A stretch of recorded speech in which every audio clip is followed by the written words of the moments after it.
നിത്യോപയോഗ സാധനങ്ങൾ ഓണത്തിന് പരമാവധി വിലക്കുറവിൽ ലഭ്യമാക്കുക എന്ന ലക്ഷ്യവുമായി സപ്ലൈകോ ഓണം ഫെയർ തുടങ്ങി. കാഞ്ഞിരപ്പള്ളി നിയോജക മണ്ഡലത്തിലെ ഓണം ഫെയർ പൊൻകുന്നം സപ്ലൈകോ പീപ്പിൾസ് ബസാറിനോട് അനുബന്ധിച്ചാണ് പ്രവർത്തിക്കുന്നത്. സെപ്റ്റംബർ 4 വരെ നടക്കുന്ന Onam fair government chief whip doctor Jayaraj ഉദ്ഘാടനം ചെയ്തു. സർക്കാരിന്റെ കാര്യക്ഷമമായ ഇടപെടൽ കമ്പോളത്തിൽ സാധനവില കുറയാൻ ഇടയാക്കിയെന്ന് ഡോക്ടർ എൻ ജയരാജ് പറഞ്ഞു. കമ്പോളത്തിൽ ഏതെല്ലാം വിധത്തിൽ ഇടപെടാൻ കഴിയുമോ ആ രീതിയിൽ എല്ലാം സർക്കാർ ഇടപെടുന്നുവെന്നും ഡോക്ടർ ജയരാജ് കൂട്ടിച്ചേർത്തു. അതിന്റെ ഗുണമേന്മയും ഗുണഫലവും സത്യത്തിൽ അറിഞ്ഞു എന്നുള്ളത് ഏറ്റവും പ്രധാനപ്പെട്ട ഉദാഹരണം. കഴിഞ്ഞ ആഴ്ച വരെ എനിക്ക് നൽകിയ കമ്പോളത്തിൽ വെളിച്ചെണ്ണയുടെ വില കുതിച്ചു നിൽക്കുകയാണ്.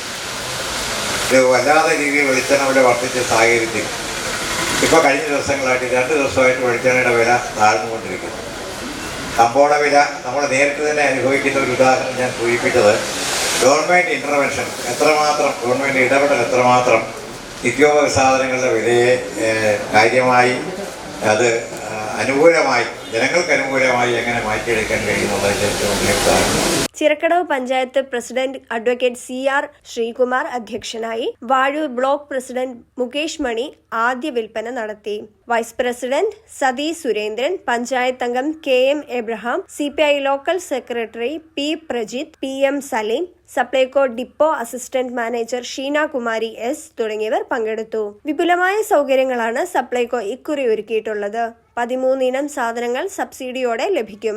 2 കിലോ വരെ സബ്സിഡി ലഭിക്കും. കൂടാതെ 18 ഇനം സാധനങ്ങൾ ഉൾക്കൊള്ളുന്ന സമൃദ്ധി കിറ്റ്, 10 കൂട്ടം സാധനങ്ങൾ ഉൾപ്പെടുന്ന മിനി സമൃദ്ധി കിറ്റ്, 9 കൂട്ടം ശബരി സാധനങ്ങൾ മാത്രം ഉൾക്കൊള്ളുന്ന 229 രൂപയുടെ കിറ്റ് എന്നിവ സപ്ലൈകോ ഒരുക്കിയിട്ടുണ്ട്. കൂടാതെ 1000 രൂപയുടെ ഗിഫ്റ്റ് വൗച്ചറും സപ്ലൈകോ ഓണസമ്മാനമായി നൽകുന്നുണ്ട്. News bureau, Ponkunnam.